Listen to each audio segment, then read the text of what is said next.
माननीय ज्ञानबहादुर साई, समय 12 मिनट। त्यसपछि माननीय अब्दुल खान।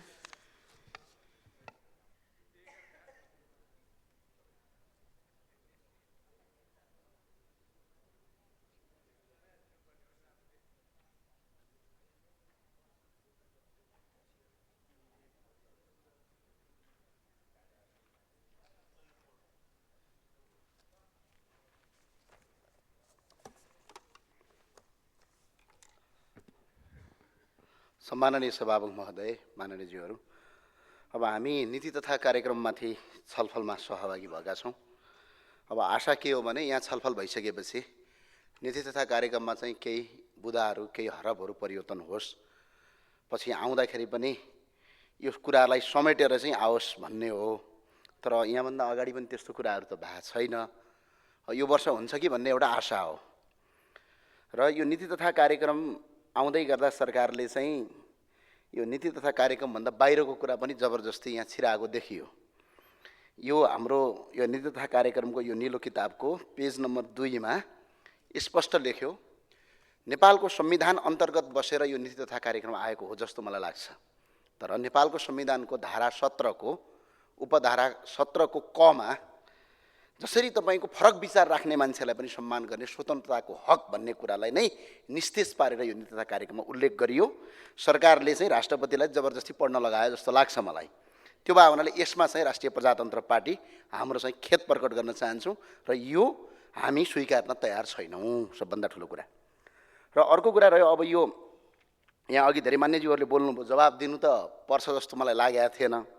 हामी नीति तथा कार्यक्रममा छलफल गरिरहेछौँ, विशेष गरेर अर्थतन्त्र र भावी मुलुकको चिन्ताका विषयमा यहाँ छलफल गर्ने कुरा हो। तर कसैको राजनीतिक आस्थामाथि चाहिँ ठाउँ ठाउँमा प्रश्न गरेको हुँदा अघि एकजना मान्यज्यूले भन्नुभयो यहाँ बाघ होइन भन्नुभयो। बाघ बाघै हो, रङ मिल्दियो भन्दैमा बिरालो बाघ हुन सक्दैन। तपाईँहरूको यो क्रान्ति के भन्ने चिज कहाँबाट आयो भन्ने कुरा त स्पष्ट थाहा छ नि। हरेकको जन्म त विदेशमै भयो नि त। चाहे 12 बुधेको कुरा गर्नुहोस्, चाहे नेताहरू लुक्ने कुरा गर्नुहोस्, यो मैले भनेको होइन। पूर्व राजदूत भइसकेका मान्छेले बोलेका अहिले स्टेटमेन्ट हेर्नुहोस् र स्वयं भारतका तत्कालीन विदेश मन्त्री सुषमा स्वराजले संसदमा बोलेको तपाईँले राजा कसरी फाल्नुभयो विदेशीको आडमा भनेर त प्रष्ट बोलिसकेका छन्। यो संविधान र यो व्यवस्था त उनीहरूले ल्याइदिया हो नि त भन्ने कुरा त उनीहरूकै मुखबाट भइसक्यो। त्यही भए हुनाले राष्ट्रवादी भने राष्ट्रवादी हुन्छ, बाघ बुढो भए पनि बाघै हो। अब बिरालोको रङ मिल्यो भन्दैमा बिरालो बाघ हुन्छ त कहीँ, बिरालो बिरालो नै हो। त्यो भए हुनाले यो देशको इतिहास हो राज संस्था। ठिक छ, तपाईँहरूलाई कुरा चित्त बुझ्दैन, तपाईँहरूले जन्म सङ्ग्रह गर्नुभयो पनि भएन, जनतामा जानु पनि भएन, काहीँ आन्दोलनले फाल्या पनि होइन, तपाईँहरूले त छलकपट गरेर फाल्या हो। ठिकै छ, ठिक छ, अहिले भइराखेको छ। तर हरेक कुरामा, हरेक शब्दमा हुँदा हुँदा नीति तथा कार्यक्रममा पनि यस्ता कुराहरू गर्नु चाहिँ त्यति उचित हो जस्तो मलाई लाग्दैन। मैले यति नै यसको जवाब दिएँ। बाघ बाघै हो, रङ मिल्दैमा बिरालो बाघ हुन सक्दैन, राजा राजै हो। यसको इतिहास छ आफ्नो देशमा। जुन राजाले र जनताले मिलेर चाहे तिब्बतसँग युद्ध लडेर होस्, चाहे 2200, 2300, 2400 राज्यहरूलाई एकीकरण गरेर होस्, चाहे तपाईँको मुगलसँग युद्ध गरेर होस्, चाहे अङ्ग्रेजसँग युद्ध गरेर होस्, राज संस्थाको नेतृत्वमा यो देश बनेको र त्यो देशको सांसद हौँ हामी आज। यदि यो देश राजा र जनता मिलेर नबनाइदिए भए आज हामी कुन देशको सांसद हुन्थ्यौँ? त्यो भएर इतिहासलाई सम्मान गरौँ भन्छु म। हो, विचार तपाईँहरूको फरक होला, तपाईँहरूले मान्नु नमान्नु राजनीतिक आस्थाका रूपमा तपाईँहरूको विचारको हामी सम्मान गर्छौँ। तर नीति तथा कार्यक्रममा पनि यस्ता कुराहरू छिराउनु त्यति जायज हो जस्तो मलाई लाग्दैन।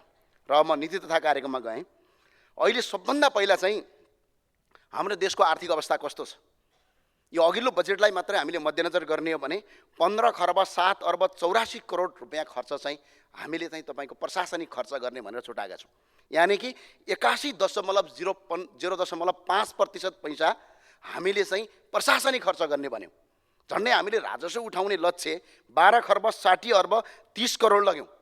राजस्वबाट जनताले तिरेको करबाट अझै 2 खर्ब 47 अर्ब 54 करोड रुपियाँ चाहिँ प्रशासनिक खर्च गर्न पुग्दैन भने यस्तो किसिमको सिस्टम पालेर अनि जनतालाई कर तिराएर जनताले तिरेको कर त अझै 2 खरब पुग्दैन तपाईँहरूको यहाँको सांसद मन्त्री यो प्रशासन खर्च चलाउनका लागि यस्तो व्यवस्थाले देश बन्दैन। तपाईँ हामी सबै सांसदले नै यो देश बनाउने हो। व्यवस्थामा सुधार गरौँ, अवस्थामा सुधार गरौँ, तब मुलुक बन्छ। तर यो नीति तथा कार्यक्रममा आएन एउटा कुरा। अहिले व्यापार घाटा कति सेक्सन गरेर पल्टाएर हेर्नुहोस् त, कहीँ आयो व्यापार घाटा कसरी नियन्त्रण गर्ने भनेर।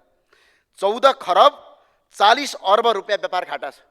हुँदा हुँदा टाढा त जानु पर्दैन। नेपालले 170वटा देशसँग व्यापार गर्छ, 132वटा देशसँग हाम्रो व्यापार घाटा छ। अहिले टाढा होइन, यही हाम्रो छिमेकी सानो देश भनेर तपाईँहरूले भन्नुहुन्छ भुटानसँगसम्म हाम्रो 1 अर्ब व्यापार घाटा छ। अहिले जसले पनि यहाँ भन्नुहुन्छ इथियोपिया जस्तो देशसँग हाम्रो 28 करोडको व्यापार घाटा छ। अनि यो कुरालाई नियन्त्रण गर्नुपर्छ भनेर नीति तथा कार्यक्रममा आएन। अनि जनताले चाहिँ कर्केका लागि तिर्ने 3 तहको सरकार 30 थरीको कर छ। जन्मदेखि मृत्युसम्म करै कर तिरेको छ। न शिक्षा दिएको छ, न स्वास्थ्य दिएको छ, न रोजगारी दिएको छ। बत्ती निशुल्क दिन्छौँ हामी, पानी निशुल्क दिइराखेका छौँ, बाटो गतिलो दिएका छौँ, शिक्षा दिएका छौँ निशुल्क, स्वास्थ्य उपचार निशुल्क दिएका छौँ। अनि जनताले चाहिँ कर्केका लागि तिर्ने तपाईँ हामीलाई भने यो जनताको सुविधाको कुरा त यहाँ कतै नीति तथा कार्यक्रममा आएन।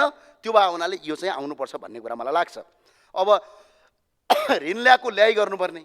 अब मभन्दा अगाडि तपाईँहरू सांसद हुनुभएको 74 सालमा हाम्रो सार्वजनिक ऋण कति थियो? 8 खरब थियो करिब गरे। तपाईँहरूले सङ्घीयता र यो के प्रदेश लागू गरेपछि आज कति पुग्यो? 26 खर्ब 11 अर्ब 6 करोड हो आजको सार्वजनिक ऋण। अनि यो पैसा कसले दिन्छ? यही जनताको करबाट जाने होइन। ऋण ल्याउँदै अनि यहाँ भएभरका नेता र छोटे नेताहरू पाल्दै गर्ने हो भने त देश त उद्योगतितिर लाग्ला नि त। देशको अवस्था त्यस्तो छ। अब नीति तथा कार्यक्रममा अब जङ्गललाई कसरी प्रयोग गर्ने भन्ने कुरा आएन। हामीले कतिको काठ आयात गर्छौँ तपाईँहरूलाई सबैलाई थाहा होला। 35 अरबको त काठ मात्र हामीले आयात गरेका छौँ। अनि हामी कहाँ चाहिँ करिब 45% जङ्गल छ। 2टा रुख लगाउने, एउटा रुख काट्ने नीति चाहिँ अहिले नीति तथा कार्यक्रममा किन आएन? यो चाहिँ आइदिए भए कमसेकम 35 अर्ब रुपियाँ त देशमा सुरक्षित हुन्थ्यो नि त। यसरी हाम्रो अब फलाम कति किन्यौँ हामीले अघिल्लो वर्ष? 1 खर्ब 47 अर्ब 48 करोडको त हामीले फलाम किनेका छौँ। अनि फलामहरू उत्पादन गर्ने कुरा काहीँ नीति तथा कार्यक्रममा आयो? त्यो आएन। त्यो भएको हुनाले अब अर्को हेर्नु, पेट्रोलियम पदार्थमा कति गयो पैसा? 3 खर्ब 54 करोड 40 लाख रुपियाँ गयो। कमसेकम विद्युतीय गाडी चलाउनुपर्छ भन्दाखेरि कुलमान घिसिङलाईसम्म हटाउन पछाडि पर्नु भयो नि तपाईँहरू। जहाँ पनि आफ्नै मान्छे चाहिने, कमसेकम देशको कुरा चाहिँदैन। कमसेकम बिजुली बत्ती र सुशासनको कुरा त थियो त हिजो। एकजना कर्मचारीले केही चाह्यो भने त गर्न सक्छ भन्ने कुरा त देखाइएको थियो त। हो तपाईँहरूको राजनीतिक आस्था मिलेन होला, मन्त्रीले भनेको आदेश मानेन होला, तर देशका लागि त राम्रै काम भएको थियो नि त। अनि यत्रो पैसा विदेश जानुभन्दा यहाँ कमसेकम विद्युतीय गाडी प्रयोग गरेर आज देश बस्थ्यो, त्यो कुरा भएन। अब औषधि मात्रै हेर्नुहोस्, हामीले अहिले 16 अर्ब 97 करोडको अघिल्लोबाट हामीले आयात गरेछौँ। अब कृषिको कुरा त मैले यहाँ भने भने तपाईँ ढल्नुहुन्छ। कृषिमा क्रान्ति गर्ने भनेको छ, एउटा माछा बेच्न सकिँदैन। मेरो जुम्लाको स्याउ बेच्दाखेरि यहाँ दाँतबाट पसिना निक्ल्यो हाम्रो। सरकारको त्यस्तो नीति छ। नीति तथा कार्यक्रममा 2 खर्ब 51 अर्ब 46 करोडको त तपाईँको अघिल्लो पटक यही वर्षमा तपाईँको कृषिमा आयात भएको छ। अघिल्लो वर्ष कमसेकम भन्सारमा नीति टाइट गरिदिउँ न। कृषिजन्य पदार्थहरू बाहिरबाट आयात नगर्ने भनेर नियम बनाउँ त यो पैसा नेपालमै हुन्छ, लाखौँ जनताको रोजगारी यहीँ सिर्जना हुन्छ। र अर्को कुरा, अब अनुदान दिने भन्ने कुरा छ। कृषि मन्त्रीले अस्ति जो कुरा गर्नुभयो साह्रै राम्रो कुरा। 1 खर्ब 5 अर्बको कृषि अनुदान गयो यो 5 वर्षमा। यसको 90% चाहिँ गैर कृषकलाई गएको रिपोर्ट अहिले पनि कृषि मन्त्रालयमा छ, गएर हेर्नु होला। पार्टीका कार्यकर्ताले, किसान नभएका मान्छेले कृषि अनुदान लिने, देश टाँट पल्टाउने, यसलाई रोक्नुपर्छ। अब कृषि अनुदान भन्दा पनि किसानको उत्पादनलाई सरकारले किन्ने भनेर नीति चाहिँ किन ल्याउन सक्दैन सरकार? त्यो चाहिँ आएन सबभन्दा ठुलो कुरो। अब रेडिमेड कपडाको कुरा गर्ने भने 11 अर्ब 11 करोडको त तपाईँको करिब हामीले जुत्ता र कपडा किनेका छौँ विदेशबाट यो वर्ष, अघिल्लो वर्ष। यसको 50% मार्केट तपाईँको हाम्रो कमसेकम तपाईँको हामीले नेपालले धान्न सक्यो भने हाम्रो देशको अनि रोजगारी गर्नका लागि विदेश जानुपर्छ। अब हालत बेहाल छ। अब शिक्षाको अवस्था त्यस्तै छ। शिक्षा मन्त्रीज्यूहरू यहाँ हुनुहुन्छ भने म भन्न चाहन्छु, करिब 72,69,521 जना विद्यार्थी छन् भन्ने कुरा पछिल्लो पटक छ। यसमध्ये 15 लाखभन्दा बढी मान्छे विदेश पढ्छन्। विदेश पढ्नेले मात्र यो वर्ष 80 अर्ब 14 करोड रुपियाँ लगेर गए, जबकि टुरिस्टबाट हामीले 51 अर्ब रुपियाँ मात्र ल्याएका छौँ। अनि हाम्रो किन यो भयो त? कमसेकम हाम्रो पाठ्यक्रमहरू, हाम्रा पुस्तकहरू, हाम्रो जुन शिक्षा नीतिहरू बिल्कुलै घोकन्ते र रटन्ते मात्रै भयो, ढुङ्गा हान्ने मात्र भयो भन्ने कुरा हामीले बुझ्नुपर्छ है पर्दैन? त्यो त शिक्षा नीतिमा आएन नि त। यो कुरा शिक्षा नीतिमा ल्याउनु पर्थ्यो। अब हामीले विदेश पढ्न गइराखेका छ 15 लाख विद्यार्थी। यहाँ तपाईँको शिक्षा नीतिहरू केही पनि नयाँ पाठ्यक्रम आएको छैन। हाम्रो बाजेहरूले जे पढे अहिले हामी त्यही पढ्छौँ, भोलि हाम्रा नातिहरूले पनि त्यही कुरा पढ्छ। यो शिक्षा नीतिहरू पनि परिवर्तन भएन। अब स्वास्थ्यको कुरा गर्ने हो भने काठमाडौँ उपत्यकामा मात्रै तपाईँको अहिले पनि चिकित्सकको सङ्ख्या भनेर 38% चिकित्सकले 17% जनसङ्ख्यालाई तपाईँको उपचार गर्छन् भने अन्त 83% चिकित्सकलाई तपाईँको अहिले तपाईँको 83% जनसङ्ख्यालाई तपाईँको 62% चिकित्सक अहिले दूरदराजको अवस्था त्यस्तो अवस्था छ। तपाईँहरूलाई अब यो कुरा यी सबै कुराहरू त नीति तथा कार्यक्रममा यसलाई रिडक्सन गर्ने, यसलाई घटाउने, यसलाई चाहिँ प्रोत्साहन गर्ने भनेर आउनुपर्ने हो। अब अहिले गरिबका छोराछोरी 100 जनाले निःशुल्क पढ्न पाउँछन् स्वास्थ्य चिकित्सकमा। ल नेपाललाई मेडिकल हब बनाउन सकिँदैन? 150 करोड जनसङ्ख्याको करिब भारत छ। भारतमा मेडिकल शिक्षा कति महँगो छ? त्यो शिक्षा नेपालमा लागू गर्न सकिँदैन? यहाँ कसैले कलेज खोल्दैमा कसैको टाउको दुख्नुपर्ने केही कारण छ? 10% स्कलरसिप मात्र राख्ने हो भने आज 100 जना गरिबका छोराछोरीले निःशुल्क MBBS डाक्टर पढ्न पाएका छन् भने भोलि 1000 मान्छेले पढ्न पाउँछ गरिबका छोराछोरीले। हाम्रो कति पैसा आउँछ भन्नु त? आज अस्ट्रेलिया जस्ता देशहरू तपाईँको एजुकेसनबाट विश्वभरिका मान्छे ल्याएर धनी भयो होइन? हामीले यहाँ गर्न सक्छौँ नि त। यो नीति तथा कार्यक्रममा कहीँ पनि आएन, सबभन्दा ठुलो कुरा। अब अहिले वर्ष मात्र 8,56,422 जनाले विदेश जान पाउँ भनेर फर्म भरेका छन्। झन्डै 80 लाख युवाहरू अर्काको देशमा छन्। झन्डै रेमिट मात्र 14 खर्ब 45 अरब 32 करोड। यो देश केही भएको छैन, ढलमल पनि भएको छैन। यो राजावादीले मात्र विरोध गरे या गजब छ भनेको कारण के हो थाहा छ हजुरहरूलाई? जम्मा यही हो सम्माननीय सभामुखज्यू। 14 खर्ब 45 अर्ब 32 करोड रुपियाँ चाहिँ तपाईँको विदेशमा काम गरेका दुबई, कतार, मलेसियामा काम गरेका दाजुभाइको रगत र पसिनाबाट पैसा आएको छ। त्यो पैसा रोकियोस् न, 1 महिना पनि यो देश चल्दैन, देश टाट पल्टिन्छ। अनि तिनीहरूका लागि आज एयरपोर्टमा गर्ने व्यवहार कस्तो छ? आज उनीहरूको 14,000 भन्दा बढी लासहरू फिर्ता भएको। आज अवस्था यस्तो नाजुक भएको छ। सहकारीको अवस्था त्यही छ। सहकारीमा झन्डै 1 खर्ब 60 अर्ब त 54 वटा ठुला सहकारीले गरेका छन्। 2 खर्बको अपचलन भएको छ। तर जाबो एउटा जिबिराई पक्रिन सकेका छैन यो सरकारले। राजनीतिक आस्था र राजनीतिक आस्थाका आधारमा मात्र तपाईँको सरकार अगाडि बढेको छ। अब हाम्रो कर्णालीको कुरा गर्ने हो भने त यो वर्ष म यो सरकारलाई भन्न चाहन्छु, म अपिल गर्न चाहन्छु, कर्णालीमा हाम्रो 12वटा निर्वाचन क्षेत्र छ। 12वटा निर्वाचन क्षेत्रमा यदि आएको बजेटलाई भाग लाउने हो भने पनि 11 अर्ब एउटा निर्वाचन क्षेत्रमा पर्नुपर्छ। तर 2 अर्ब पनि छुटाइँदैन। 50 अर्बका तपाईँको बेफुर्चलका एयरपोर्ट बनाइन्छ। त्यो 50 अर्ब रुपियाँ कर्णालीमा हालिदियो भने बाटो गतिलो भयो भने लाखौँ जनाले रोजगारी पाउँछन्, रारा पुग्न सकिन्छ, स्याउ आउँछ, जडीबुटी आउँछ। आज देश त कायापलट गर्न सकिन्छ नि त। त्यो चाहिँ अहिलेको कर्णालीमा होस्। कर्णालीमा अहिले बजेटलाई अपेक्षित गरियो।